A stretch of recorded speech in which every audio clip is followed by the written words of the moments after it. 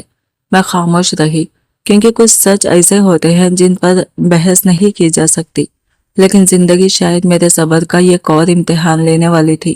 ایک دن شمیم آپا اور طاہر چچا ہاسپٹل چیک اپ کے لیے گئے ہوئے تھے۔ گھر ماحول سے زیادہ خاموش تھا۔ میں اپنے کمرے میں کپڑے طے کر رہی تھی کہ اچانک دروازے کی گھنٹی بجی۔ ملازمہ دروازہ کھولنے گئی اور چند لمحوں بعد میرے کانوں میں ایک مانوس مگر اجنبی آواز پڑی، حرائم کہاں ہے؟ میرا دل ایک لمحے کے لیے دھڑکنا بھول گیا۔ یہ میرے والد تھے، رفیق احمد، وہی شخص جس نے برسوں پہلے مجھے اور میری ماں کو ہماری قسمت کے حوالے کر دیا تھا۔ میں صرف 7 برس کی تھی جب انہیں آخری بار دیکھا تھا، مگر کچھ چہرے وقت کے پردوں میں بھی دھندلے نہیں پڑتے۔ میں نے گھبرا کر کمرے کا دروازہ بند کیا اور اندر سے کنڈی چڑھا لی۔ میرے ہاتھ کانپ رہے تھے۔ کچھ ہی لمحوں بعد دروازے پر دستک ہونے لگی۔ حرائم، دروازہ کھولو۔ ان کی آواز میں نرمی تھی۔ میں تمہیں کچھ نہیں کہوں گا، بس ایک بار بات تو سن لو۔ میں نے دونوں ہاتھ کانوں پر رکھ لیے۔ وہی انسان جس نے میری بچپن کے ہر پکار کو نظر انداز کیا تھا آج میرے دروازے پر کھڑا تھا۔ وہ مسلسل دروازہ کھٹکھٹاتے رہے مگر میں خاموش بیٹھی رہی۔ آخرکار ان کے قدموں کی آہٹ دور ہوتی چلی گئی۔ شام کو جیسے ہی شمیم آپا واپس آئی، انہوں نے حسب معمول مجھے آواز دی، حرائم کہاں ہو بیٹا؟ میں دوڑتی ہوئی باہر نکلی اور ان سے لپٹ گئی۔ وہ چونک گئی، میرے جسم کی کپکپاہٹ ان سے چھپی نہ رہ سکی۔ انہوں نے میرے بال چہرے سے ہٹاتے ہوئے پریشانی سے پوچھا، کیا ہوا؟ تم اس قدر خوفزدہ کیوں ہو؟ میں نے لرزتی ہوئی انگلی دروازے کی طرف اٹھائی۔ وہ آج یہاں آئے تھے۔ کون؟ میرے ابو۔ میری آواز ٹوٹ گئی۔ انہوں نے مجھے دیکھ لیا ہے، اب وہ مجھے یہاں نہیں رہنے دیں گے۔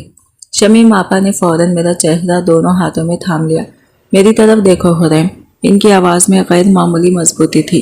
کوئی تمہیں کہیں نہیں لے جا سکتا، اور نہ ہی کسی کی اتنی ہمت ہے کہ میری موجودگی میں تمہیں ہاتھ بھی لگا سکے۔ میں نے پہلی بار ان کی آنکھوں میں ماں جیسی شدت دیکھی، مگر شاید تقدیر کچھ اور لکھ چکی تھی۔ چند دن بعد دوپہر کے وقت گھر میں اچانک شور بلند ہونے لگا۔ میں گھبرا کر باہر نکلی تو دیکھا میرے والد غصے سے لال پیلے ہو رہے تھے۔ پہلے میری جائیداد ہتھیائی، اب میری بیٹی کو نوکرانی بنا کر رکھا ہوا ہے۔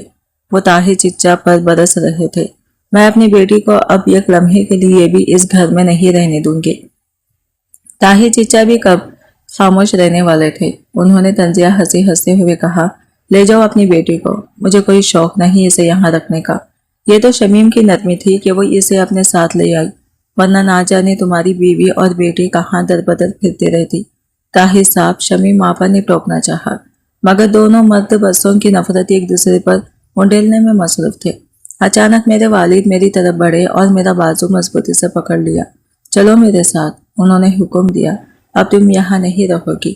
میں نے جھٹکے سے اپنا بازو چھڑا لیا۔ مجھے چھوڑ دیجیے، میری آواز پہلی بار اتنی بلند ہوئی تھی۔ میں کہیں نہیں جاؤں گی۔ وہ حیرت سے مجھے دیکھنے لگے۔ میں نے آنسو صاف کرتے ہوئے کہا، آج آپ کو اچانک یاد آ گیا کہ میں آپ کی بیٹی ہوں۔ جب مجھے باپ کی ضرورت تھی تب آپ کہاں تھے؟ جب میں راتوں کو ماں کے لیے روتی تھی تب آپ کہاں تھے؟ جب لوگ مجھے تانے دیتے تھے کہ میرا باپ زندہ ہوتے ہوئے بھی میرا نہیں، تب آپ نے کبھی پلٹ کر پوچھا کہ میں زندہ بھی ہوں یا نہیں؟ میرے لہجے میں برسوں کی محرومی چیخ رہی تھی۔ آپ کو مجھ پر حق جتانے کا خیال آج کیوں آیا؟ صرف اس لیے کہ آپ کی انا کو ٹھیس پہنچی ہے، یا اس لیے کہ اب آپ کو اپنی جائیداد کا وارث چاہیے؟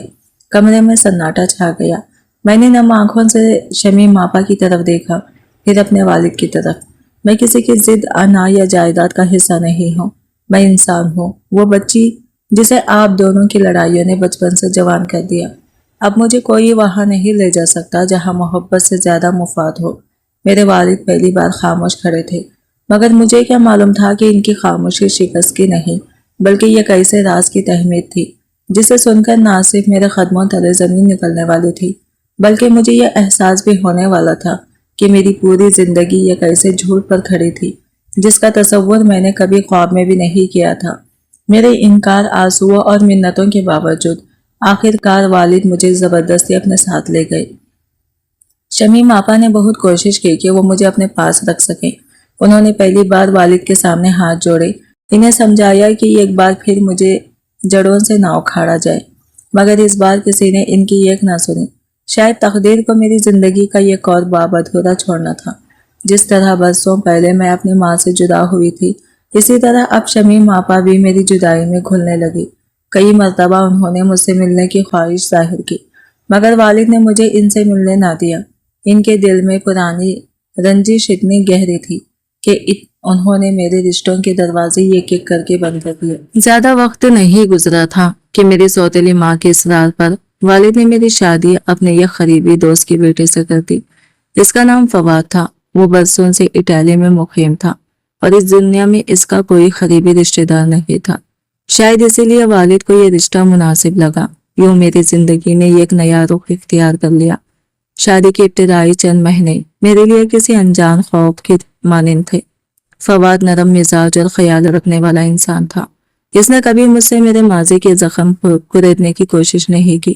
وہ مجھے وقت دیتا، میری خاموشیوں کو سمجھتا اور میرے دل میں برسوں سے جمع خوف کو آہستہ آہستہ کم کرنے لگا۔ مگر شادی کے چند ماہ بعد ہی وہ واپس اٹلی چلا گیا۔ میں اس کے وسیع و عریض گھر میں صرف ایک ملازمہ کے ساتھ رہ گئی۔ ظاہری طور پر میری زندگی میں کسی چیز کی کمی نہیں تھی۔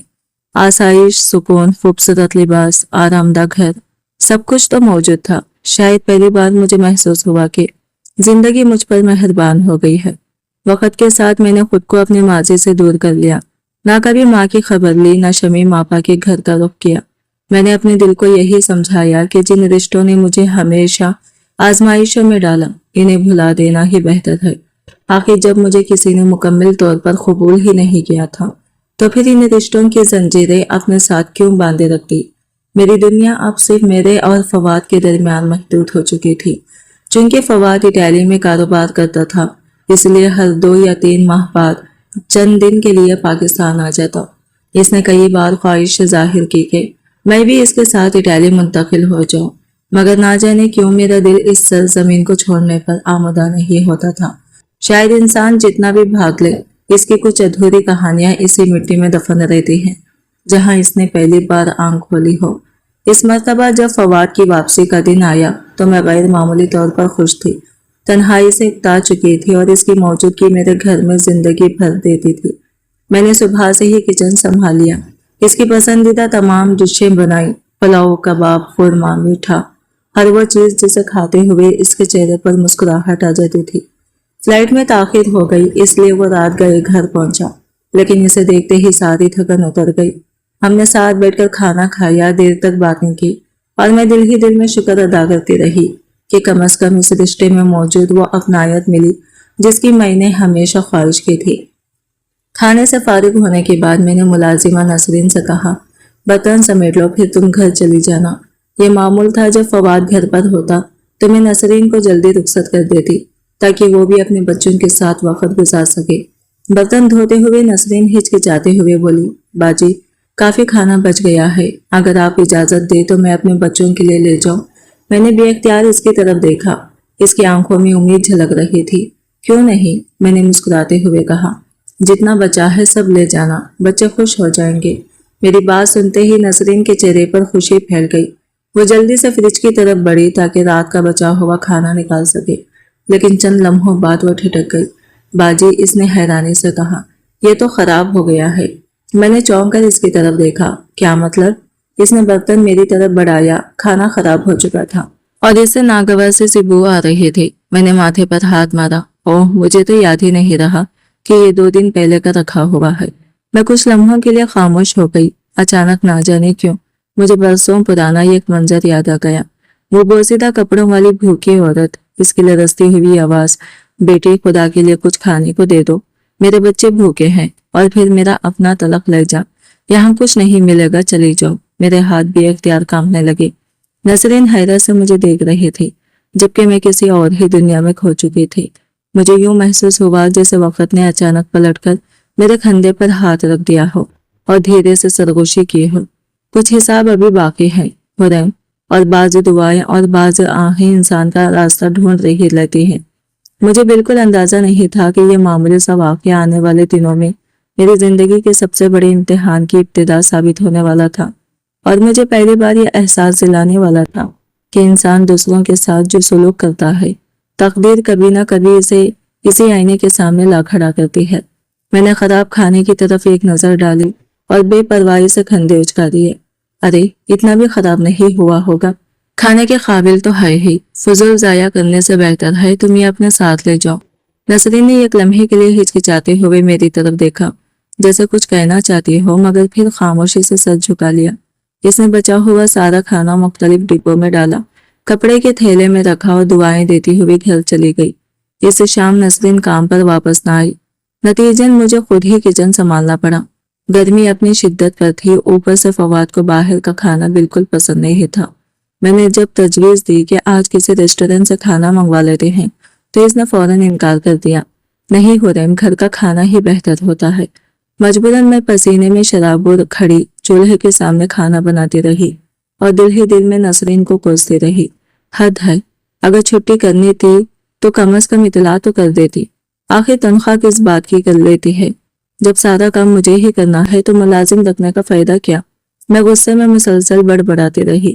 فواد نے چند بار مجھے سمجھانے کی کوشش کی، مگر اس وقت میری طبیعت پہلے ہی خراب ہو چکی تھی۔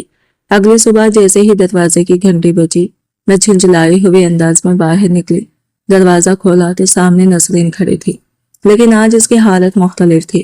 اس کے بال بکھرے ہوئے تھے، آنکھیں سوجی ہوئی تھی اور چہرہ آنسوؤں سے تر تھا۔ مجھے دیکھتے ہی وہ دھاڑے مار کر رونے لگی۔ باجی، میرا سب کچھ لٹ گیا، میری دنیا برباد ہو گئی۔ میں حیرت سے اسے دیکھنے لگی۔ کیا ہوا؟ ایسے کیوں رو رہی ہو؟ اس نے ہچکیاں لیتے ہوئے کہا، آپ تو جانتی ہیں نا میرا شوہر نشے کا عادی ہے، جو تھوڑے بہت پیسے ہوتے ہیں وہ بھی چھین کر ضائع کر دیتا ہے۔ کل میرے بچے بھوکے تھے، وہ چند لمحوں کے لیے رکی، پھر نم آنکھوں سے میری طرف دیکھنے لگی۔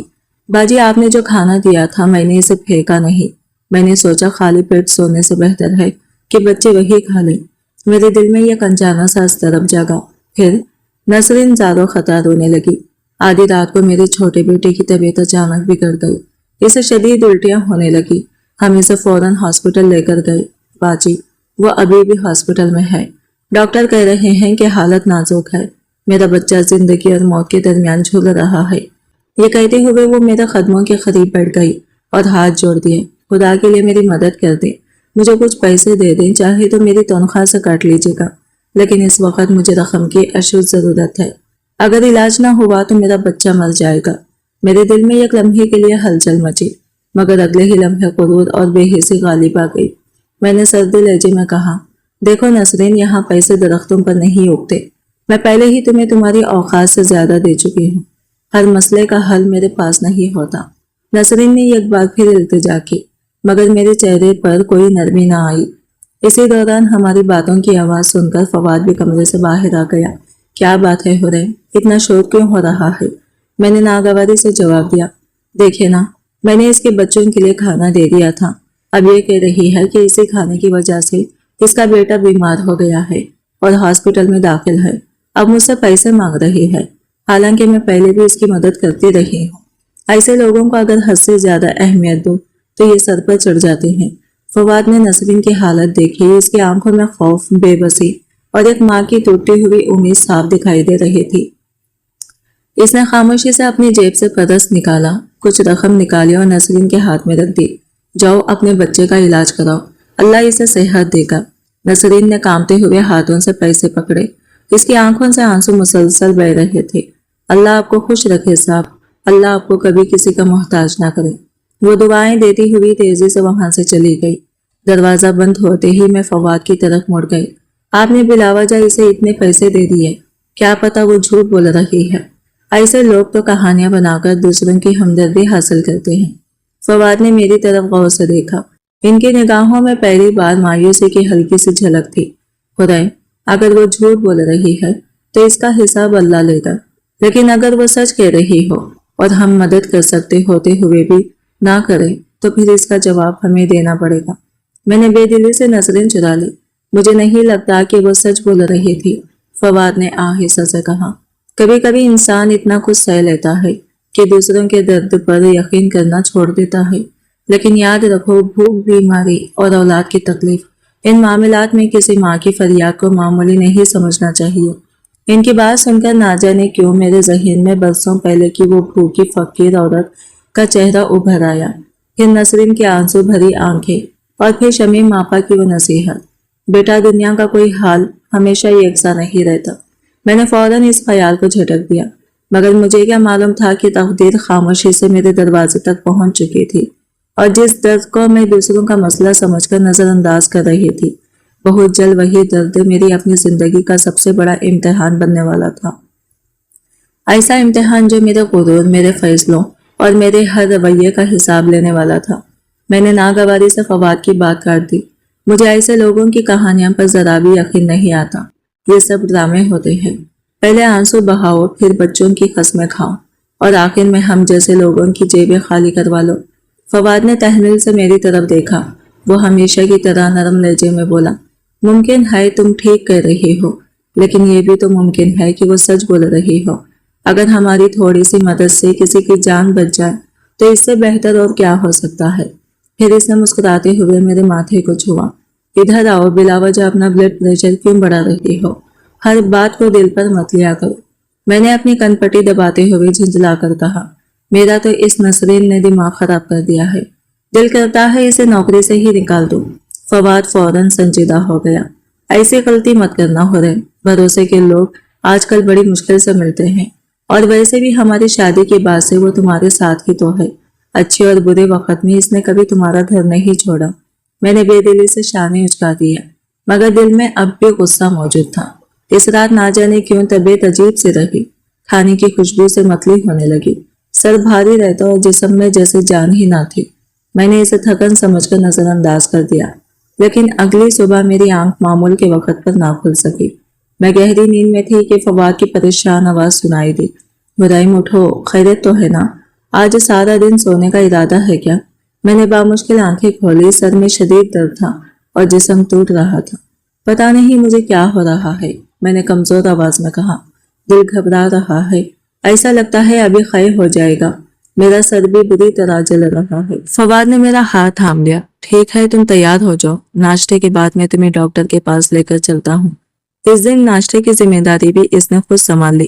کچن میں کھڑے اسے دیکھ کر میرے دل میں ایک عجیب سی نرمی اتر آئی، شاید زندگی نے پہلی بار مجھے ایسا شریک حیات دیا تھا جس کی محبت میں کسی قسم کا مفاد شامل نہیں تھا۔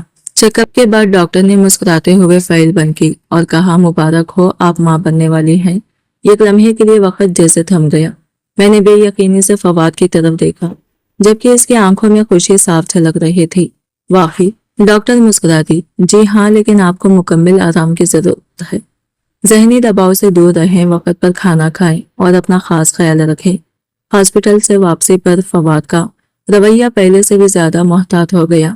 آج کے بعد تم گھر کا کوئی کام ہاتھ نہیں لگاؤ گی، اس نے سختی سے کہا۔ میں نے ہنستے ہوئے جواب دیا، جی حضور، جیسا حکم۔ لیکن دل ہی دل میں ایک نئی دنیا کے خوف بننے لگی تھی۔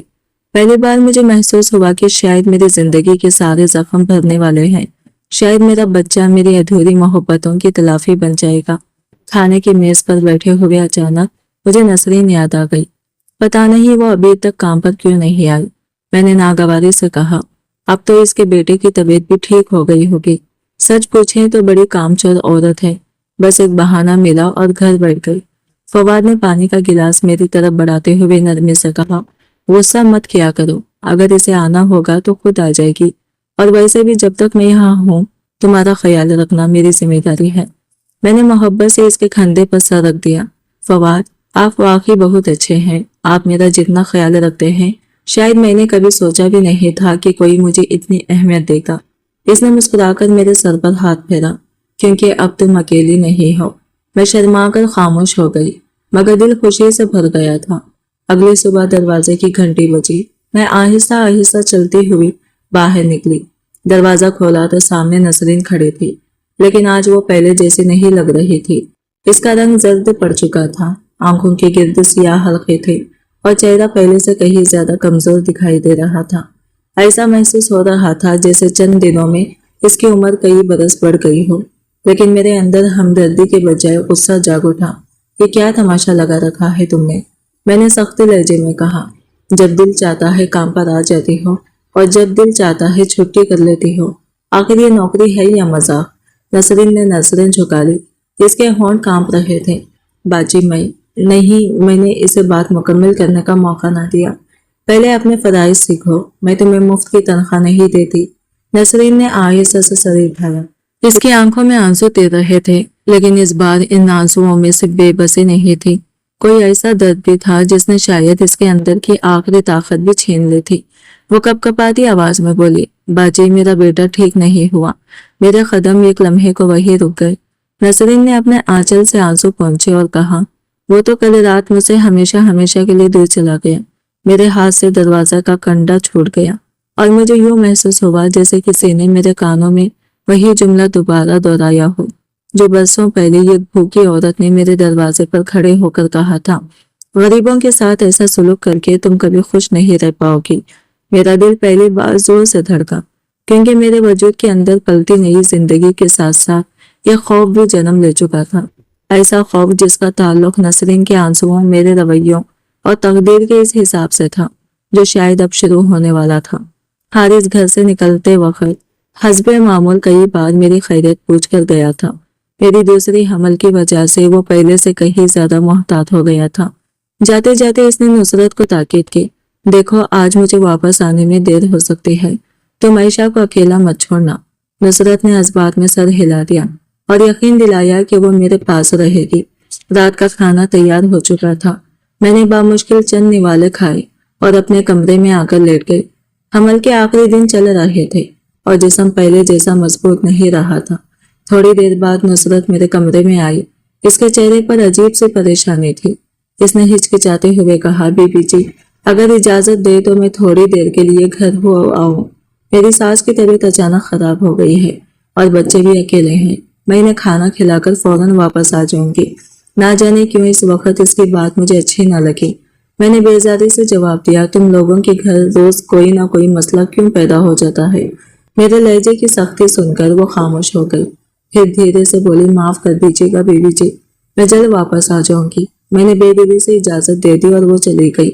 نصرت کے جاتے ہی پورے گھر پر ایک عجیب سی خاموشی چھا گئی۔ رات تقریباً 11 بجے اچانک میرے پیٹ میں شدید درد اٹھا۔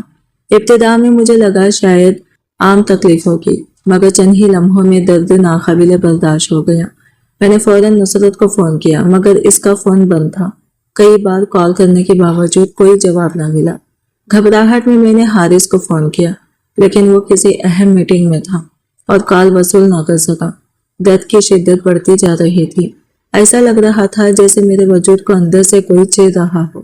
میں بامشکل بستر سے اٹھی اور دیوار کا سہارا لیتے ہوئے